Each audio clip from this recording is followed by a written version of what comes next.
Iyi ni radiyo ijwi y'Amerika. iradiyo ijwi ry'Amerika isameranira i Washington DC mu Kirundi no mu Kinyarwanda. Mwaramutse inshuti mwese muduteze amatwi, muri kumwe na Frederic Nkulikije. Mu Burundi twumvikana ku mirongo migufi ya shortwave ku metero 22, 31 na 41. Mu Rwanda turi kuri FM 104.3 y'ijwi y'Amerika. Ikaze makuru yacu yo kuri saha twateguriye kandi tugiye gushikirizwa na mugenzi wacu Aloise Bigirimana. Maramutse Frederic, tuyahere kuyavugwa mu karere k'ibiyaga binini. Mu yavugwa muri Republika ya Demokarasi ya Kongo, abakuru b'ibisirikare vyo mu bihugu bigize umuryango wa Afrika y'ubuseruko EAC barabunanye mu biganiro ejo ku munsi wa kabiri. Ibiganiro bitumbereye gushira hamwe igisirikare c'akarere kizoba kijejwe kugarukana umutekano mu buseruko bwa Republika ya Demokarasi ya Kongo. Vyabereye mu gisagara ca Goma mu buseruko bw'ico gihugu. Abakuru b'ivyo bisirikare vya EAC bavuze ko baganiriye ku kuntu izo nteko zizokorana, ariko nta birenze ivyo vyashikirijwe. Igice kinini co mu buseruko bwa RDC kiri mu rutavanako rw'ibitero vy'imihari yitwaje ibirwanisho yama yagandaguye abasivile. Ako gace gasangiye imbibe na Uganda, u Rwanda n'u Burundi ndetse n'ibindi bihugu bitari muri EAC.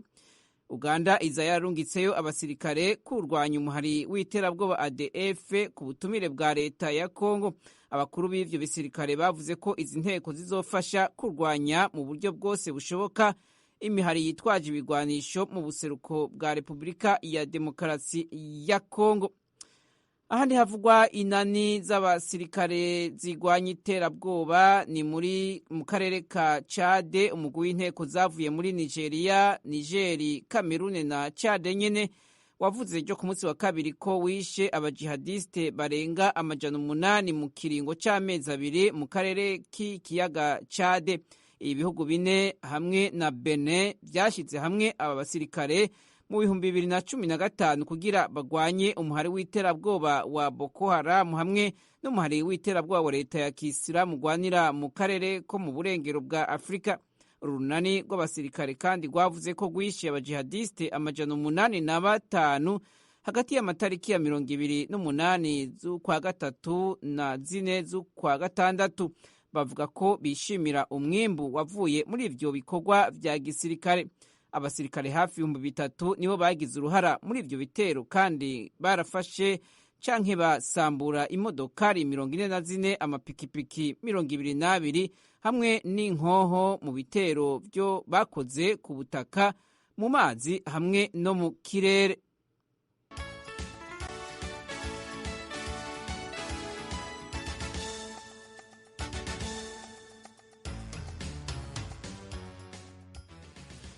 Hanze y'umugabane wa Afrika, muri Irani harishwe abanyororo 12 bo mw'ibohero ryo mu manuko bushira ubuseruko bw'igihugu. Abo banyororo bishwe na leta. Ibi vyatumye abaharanira agateka ka muntu bagira ubwoba ku kwiyongera kw'ibitigiri vy'abicwa muri Irani banyonzwe. Abagabo 11 hamwe n'umugore umwe bagiriwe n'ivyaha bijanye n'ibiyayuramutwe canke ubwicanyi ni bo banyonzwe. Ishirahamwe ryo muri Irani riharanira uburenganzira bwa muntu rifise icicaro gikuru muri Norvege ryavuze ko banyonzwe mu gatondo ko ku munsi wa mbere mw'ibohero ry'Zehadani ni mu ntara ya Baluchistan hafi y'imbibe za Afghanistan na Pakistan. Raporo ngarukamwaka ya Amnesty International ku bihano vyo kwica biba mu bice bitandukanye vy'isi yavuze ko abishwe muri ubwo buryo mu 2021 biyongereye 314 ku bice 28% kwijana muri Irani ugereranije n'umwaka wa 2020. Nayo ku ntambara yo muri Ukraine, ibanki y'isi yose jo ku munsi wa kabiri yaratangaje ko igiye guha Ukraine iyindi mfashanyo ingana umuriyaridi 1.5 w'amadolari, aciye ashika ku miliyaridi 4 z'amadolari kugeza ubu zimaze kwemererwa igihugu ca Ukraine. Kuva Uburusiya bwinjira muri Ukraine mu mpera z'ukwezi kwa kabiri, ico gihugu caciye cinjira mu bukene aho ubutunzi bwasubiye inyuma, inyubakwa zikomakomeye z'igihugu zirasamburwa. Iyindi ngaruka y'iyi ntambara yabaye ko Ukraine itabaye ikibandanya kugurisha ibiterwa yimbura cane cane vy'intete, bituma leta ibura amafaranga yo gukoresha. Iyi mfashanyo nshasha y'Ibanki y'Isi yose mu byo izofasha harimwo no guhemba abakozi ba leta. Ariko perezida wa Ukraine Volodymyr Zelensky yavuze ko leta ikeneye imfashanyo ingana n'imiliyaridi 7 z'amadolari za buri kwezi kugira ibashe gukora ibikorwa vyayo vya misi yose. Kuri intambara nyene, umushikiranganje w'Uburusiya w'imigenderanire n'andi makungu Sergei Lavrov ejo kuwa kabiri niho yatangura urugendo rw'iminsi 2 muri Turukiya kuganira ku kurekura ivyimburwa cane cane ivy'intete bigizwe n'ingano bizibiriwe mu gihugu ca Ukraine kubwo intambara irangwa muri ako karere. N'urugendo rwa mbere umushikiranganje w'Uburusiya w'imigenderanire Lavrov agize muri Turukiya inyuma yo kubonana na bagenzi we Mevlut Cavusoglu wa Turukiya hamwe na Dmytro Kuleba wa Ukraine mu kwezi kwa gatatu itariki y'10. Ibisabwe n'ishiramwe mpuzamakungu ONU, igihugu ca Turukiya caremeye kuza kiraherekeza amato ava ku bivuko vya Ukraine naho hari ibisasu vya mine vyatezwe mu mazi hafi y'inkengera z'amazi za Turukiya.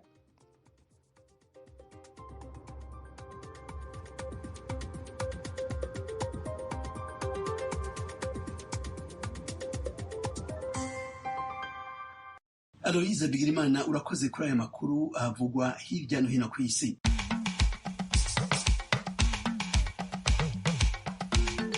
Murabandanya kumviriza iradiyo Ijwi ry'Amerika isaminanira i Washington DC mu Kirundi mu Kinyarwanda. Turi kandi naho ku rubuga rwacu rwa internet www.radio yacu voa.com no kuri YouTube, Instagram na Facebook VOA radio yacu. Mu Rwanda tuvugira kuri FM 104.3, mu Burundi turi no ku mirongo migufi metero 25 ni metero 31 na 41. Perezida Yoweri Museveni yashikirije ijambo inama nshingamateka anavuga ku mutekano mu karere ka Afrika y'ibiyaga binini. It is wrong to say that every armed group is a terrorist group, whether they are fighting a just or unjust war. Terrorist methods mean using violence indiscriminately. Uyo ni perezida wa Uganda Yoweri Museveni agira ati kuvuga ko umurwi wose urwanya ubutegetsi ari umurwi w'iterabwoba sivyo na gato. Idonido ya makuru ni mukanya ntihagire aho muja, muri kumwe na Frederic Nkundikije.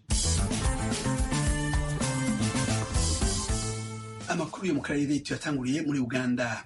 Perezida Museveni yavuze ko bidakwiye ko umurwi wose witwaje ibigwanisho witwa umurwi w'iterabwoba. Yabivugiye mu nama nshingamateka ya Uganda, anagaragaza ishusho yuko umutekano wifashe mu karere. Ni inkuru yo mu menyeshamakuru w'Ijwi ry'Amerika Ignatius Bahizi ari muri Uganda. Mu ijambo ngarukamwaka ageza ku gihugu agaragaza ko igihugu gihagaze mu nzego zitandukanye n'imbogamizi igihugu cyahuye nazo mu gihe cy'umwaka, Perezida Museveni yibanze ku bibazo by'amahoro mu karere k'ibiyaga bigari.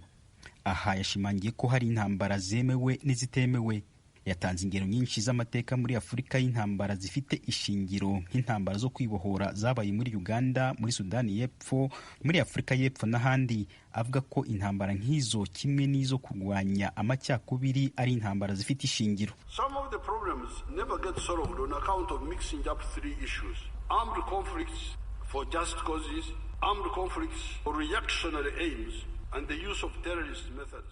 Ati bimwe mu bibazo ntibyigira bikemuka kubera kuvanga ibintu bitatu: intambara zemewe n'intambara zitemewe, no gukoresha uburyo bw'iterabwoba muri izo ntambara zombi. The tendency, which is not correct, is to bunch all conflicting parties as negative forces.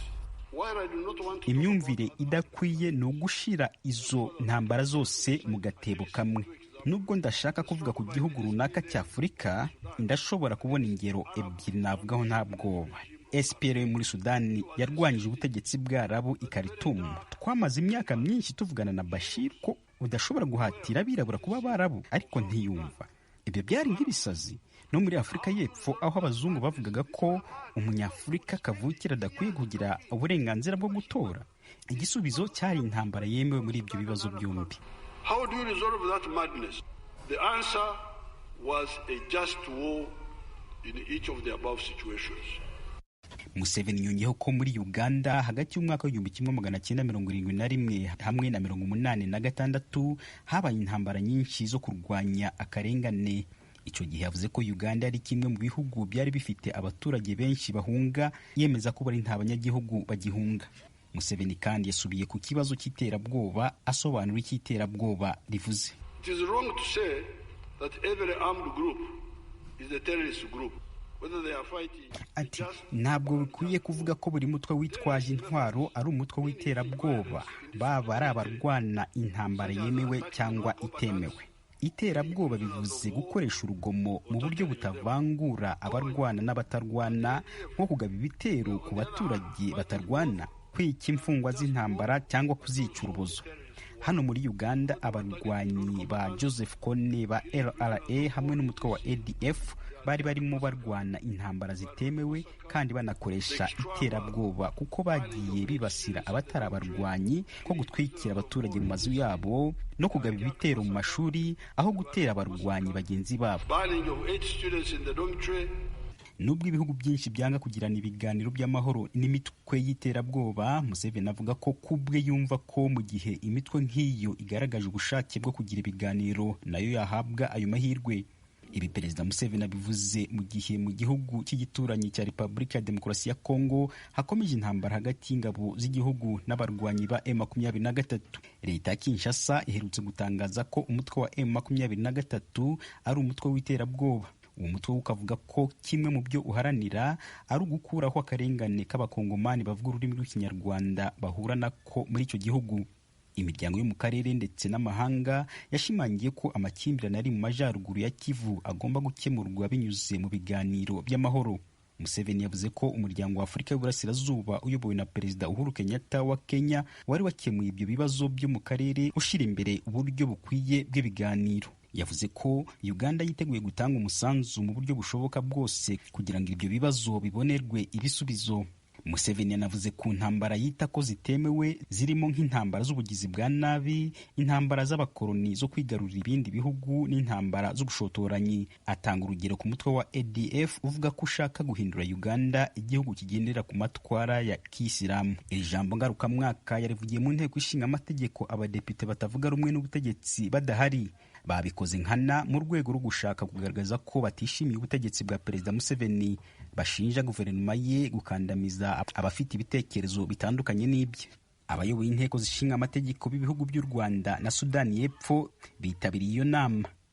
Ignatius Bahizi, Ijwi ry'Amerika, Uganda. Urakoze Ignatius. Sentare y'intango ya Kicukiro mu mujyi wa Kigali mu Rwanda yategetse ko icegera c'umuyobozi w'ikigo c'imiyoborere RGB aguma mu ibohero mu gihe iperereza ku vyaha aregwa rikibandanya. Emmanuel Nibishaka akurikiranwa ku vyaha vyo kwihesha ikintu c'ubundi akoresheje amanyanga hamwe n'inyandiko z'inyiganano mu Rwanda. Ni inkuru ya Asumta Kaboyi, umumenyeshamakuru w'Ijwi ry'Amerika i Kigali mu Rwanda. Uyu muyobozi yatawe muri yombi mu mpera z'ukwezi kwa gatanu ashinjwe kwakira amafaranga y'abantu batandukanye abizeza kubahesha viza zijya muri Leta Zunze Ubumwe za Amerika, kandi akaba atarubahirije ayo masezerano nk'uko ababimurega babivuga. Bwana Nibishaka usaba kurekurwa by'agateganyo yaburanye yemera ibyaha ndetse avuga ko yiteguye kwishyura abo yahemukiye. Mu itangazo ry'iki cyemezo kuri uyu wa kabiri, yaba uregwa ndetse n'umwunganizi we mu mategeko nta n'umwe wagaragaye mu rukiko, n'uhagarariye ubushinjacyaha ntiyabonetse mu rukiko. Hari abantu bake bari bakurikiranye isomwa ry'urubanza bafite amatsiko yo kumenya uko birangiye, byakekwaga ko bari mu mubare w'abamurega. Asoma icyemezo cy'urukiko, umucamanza mu rukiko rw'ibanze rwa Kicukiro yavuze ko hari impamvu zikomeye zituma Bwana Nibishaka akomeza gufungwa by'agateganyo iminsi 30 mu gihe iperereza rigikomeza. Umucamanza yagaragaje ko hari impamvu zikomeye zimwemeza ko ibyaha byakozwe kandi n'uregwa nawe akaba yarabyemeye. Umucamanza yatangaje ko afite ubuhamya bw'abantu 6 bemeza ko bahaye Nibishaka igiteranyo cy'amadolari agera ku 20,000, ni ukuvuga arenga gato miliyoni 20 mu mafaranga y'u Rwanda. umucamanza yavuze ko kandi nibishaka yahimbye inyandiko zerekana ko abo bantu bagombaga kujya muri Amerika mu mahugurwa kandi ko bari abakozi ba komisiyo y'uburenganzira bwa muntu. Umucamanza yumvikanishije ko nibishaka yanahimbye kandi imeri zitandukanye yakoreshaga yereka abo bantu ko ibyo akora bikwiye kwizerwa. Umucamanza yumvikanishije ko nibishaka yemeye ubwe ibyo aregwa ndetse asaba imbabazi. Wari uyoboye iburanisha yumvikanishije ko nibishaka yarezwe n'abamuhaye amafaranga nyuma y'aho bigaragariye ko ibyo yabijeje bitakunze. Umucamanza avuga ku cyaha cya kabiri nibishaka akurikiranyweho yavuze ko yahimbye inyandiko imwemerera gusohoka mu gihugu ahunze aza gufatirwa mu gihugu cya Kenya aho yari yagendeye ku rupapuro rw'uruhimbano, kandi muri rusange abategetsi bo mu Rwanda mu rwego nk'urwe basohoka mu gihugu babiherewe uburenganzira. Nta bisobanuro byatanzwe by'abamuvanye muri Kenya ndetse n'igihe yahaviriye, usibye ko umucamanza yavuze ko amaze gufatwa yahise atabwa muri yombi mu mpera z'ukwezi gushize kwa gatanu. Perezida w'iburanisha akavuga ko ibi ari ibimenyetso bikomeye bigaragaza ko uregwa yakoze ibyaha bishobora guhabwa igifungo cy'imyaka 2 muri gereza mu gihe ibi byaha bizaba byamuhamye. Umucamanza yashimangiye icyifuzo cy'ubushinjacyaha bwasabaga ko yakomeza gufungwa by'agateganyo mu gihe iperereza rigikomeje. Ubushinjacyaha bwagaragaza ko aramutse afunguwe ashobora gushyira igitutu ku batangabuhamya cyangwa se akaba yatoroka ubutabera kuko n'ubundi yafashwe yamaze gusohoka igihugu. Nibishaka Emmanuel wari ufungiye kuri sitasiyo ya RIB ya Remera ubu yahise ajyanwa muri gereza ya Nyarugenge Mageragere. Uyu yongereye ku rutonde rw'abandi bayobozi cyangwa ibyamamare bagiye bafatwa bagafungwa muri iyi minsi mu bihe bitandukanye. Barimo wahoze ari umunyamabanga mukuru muri Minisiteri y'Urubyiruko n'Umuco Bwana Bamporiki Edouard, ariko we akurikiranwa adafunze. Nibishaka yahawe inshingano zo kuba umuyobozi wungirije wa RGB kuva mu kwezi kwa karindwi umwaka wa 2019. Assumpta Kaboyi, Ijwi ry'Amerika, i Kigali. Dukubitire muri Tanzania aho zimwe mu mpunzi z'abarundi zahungiye mu ikambi ya Nyarugusu zisanga leta ya Tanzania iriko irahonyanga agateka kazina muntu. Muri iki gihe leta ya Tanzania irabandanya umugambi wo guhimiriza impunzi gutahuka kandi zo zivuga ko icatumye zihunga kitarava mu nzira. Inkuru y'umumenyeshamakuru w'Ijwi ry'Amerika James Jovin. Umuyobozi ashinzwe impunzi mu bushikiranganje bw'intwaro hagati mu gihugu ca Tanzania Bwana Sudi Makibasi kuri uyu wa mbere yabariye impunzi z'abarundi mu nkambi ya Nyarugusu ko leta ya Tanzania itanze kiringo c'umwaka umwe kugira zitahe ku bushake nyuma yaho zotahukanwa zose hakurikije amategeko ya leta ya Tanzania. Bwana Makibasi yadahengesheje yavuze ko n'imfashanyo zimwe zimwe zigenewe impunzi harimwo ibiribwa ziriko ziragabanywa ku rugero runini mu ntumbero yo kuburabuza impunzi kugira zitahe byanse bikunze, naho impunzi ku bwazo zisanga ico zahunze kitarakemuka. Kazi kubwa nilio nayo ni moja,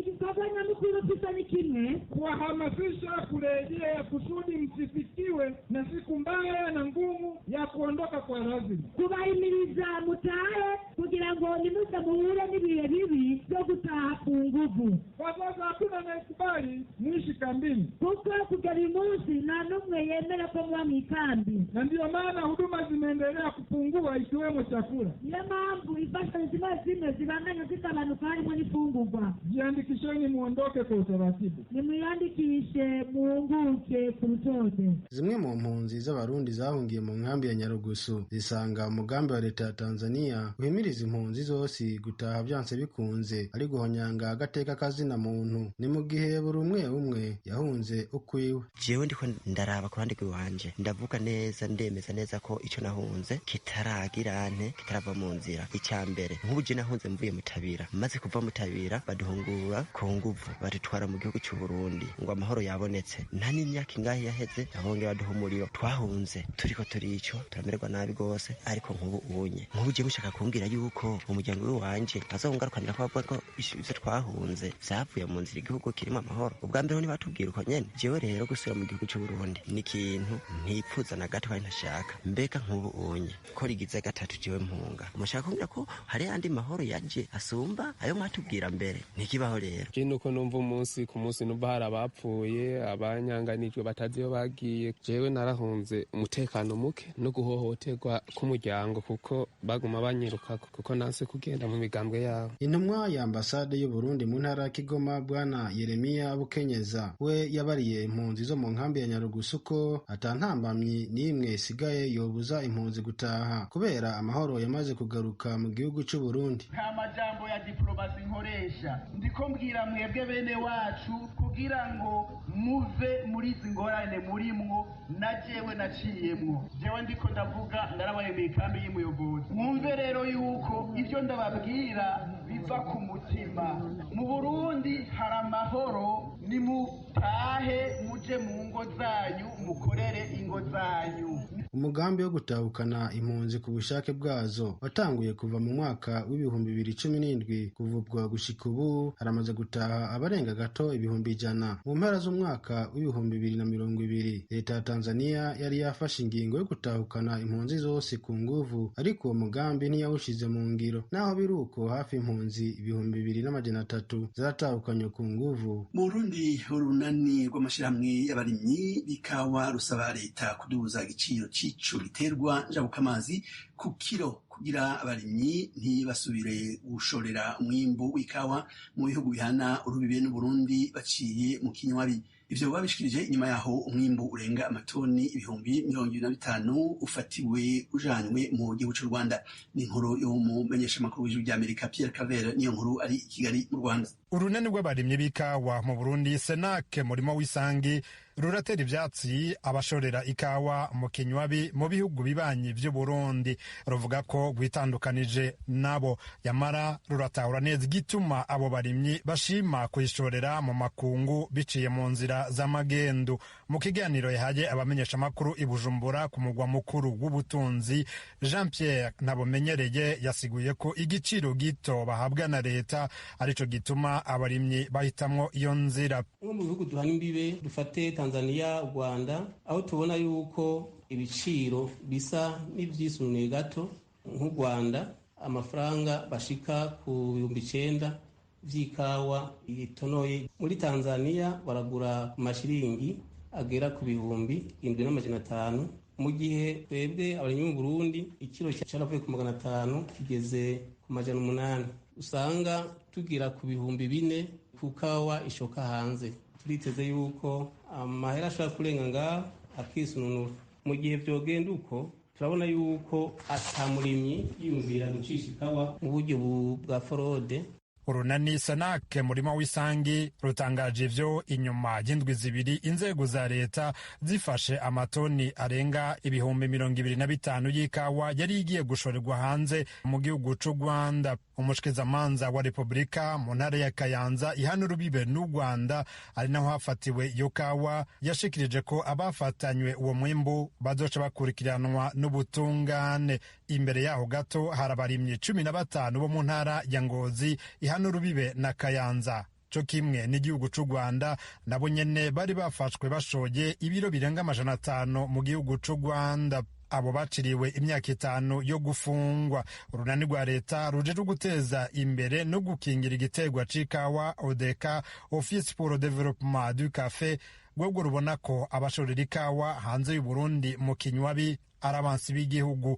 Emmanuel Nkurunziza n'umuyobozi mukuru wa ODK kuri mikro y'ijwi ry'Amerika. Ni kuzirikana yuko igihugu cacu c'u Burundi cubakwa na beneco, ubutunzi bw'igihugu bubungabungwa na benebwo. Umaze kuzirikana ivy'igikorwa gikorera umurundi mu kumuvuza, mu kumukorera amabarabara acamwe agiye mu mirimo itandukanye, mu kumukingira umutekano n'ibindi vyinshi, nta muntu yokwiyumviriye ko hari umuntu yokwifuza gushora umwimbu nk'uyu ufitiye akamaro kanini ubutunzi bw'igihugu abishije mu kinyegero. Bongere banadome urutoki kuri uwo wese agomba kubahuvya, kuko umuntu agufasha guteka inkono y'ikibi camara gusha ukacisangiza. Bamwe mu banyagihugu barima ikawa baganiriye n'ijwi ry'Amerika baremeza ko inyungu bakuramwo ari nto cane bagereranije n'inguvu bashiramwo. Ibisasizo hari igihe ari vy'ugura amahera kuyikata ukayiharurira hirya no hino, za gusanga bitari musi y'ibihumbi 500 biba vyaragutwaye kurinda ugeraho vuga ati ndarose umwimbu wa mbere.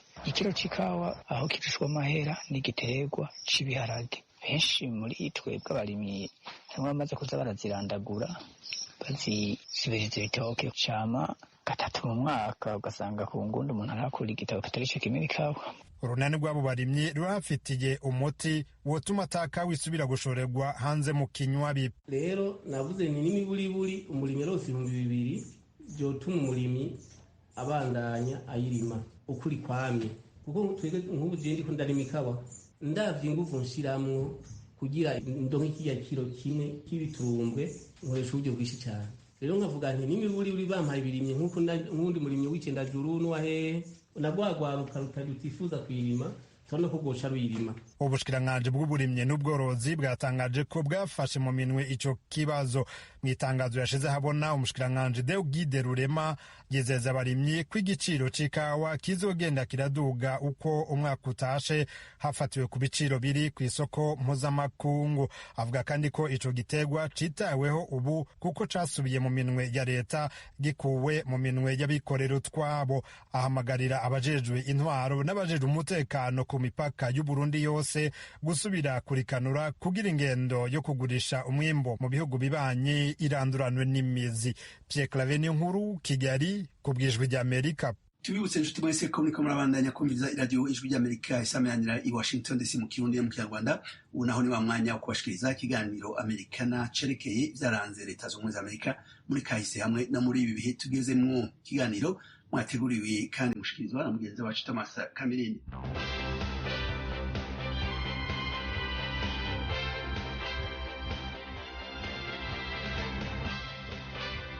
Mwaramutse neza. Igihembo cyitiriwe Pulitzer cyujuje imyaka 105. Nicyo tuganiraho muri make. Ikaze mu kiganiro Amerikana.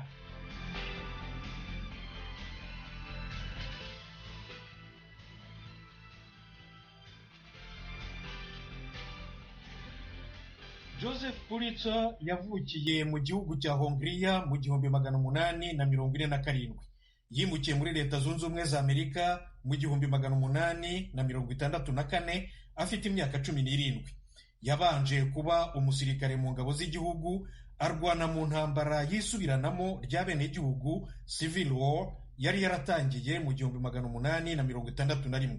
Yamaze amezi 8 mu gisirikare. Nyuma y'intambara, Joseph Pulitzer yakoze uturimo twinshi tworoheje tunyuranye, turimo akazi mu kinyamakuru cyitwaga Wesley's Post mu mujyi wa St. Louis muri leta ya Missouri mu burengerazuba bwo hagati muri Leta Zunze Ubumwe za Amerika.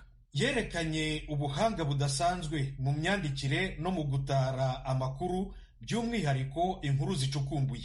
Ubwo ni nako yajyaga kwiga iby'amategeko muri kaminuza ku mugoroba. Yabonye ubwenegihugu bwa Amerika mu 1867. Mu 1879 Joseph Pulitzer yaguze imigabane mu kinyamakuru cyitwaga St. Louis Post Dispatch. Naho mu 1883 yaguze ikindi kinyamakuru cyitwaga New York World. Mu magambo make, ibinyamakuru bye byaramukijije aba umuherwe. Yitabye Imana mu 1911 afite imyaka 64. Joseph Pulitzer yasize ikigega cy'imari n'umurage wanditse wo gushinga ishuri ry'itangazamakuru muri kaminuza Columbia y'i New York mu burasirazuba bwa Leta Zunze Ubumwe za Amerika, n'igihembo yahaye izina rye Pulitzer Prize cyo guha ibinyamakuru cyangwa abanyamakuru b'indashyikirwa.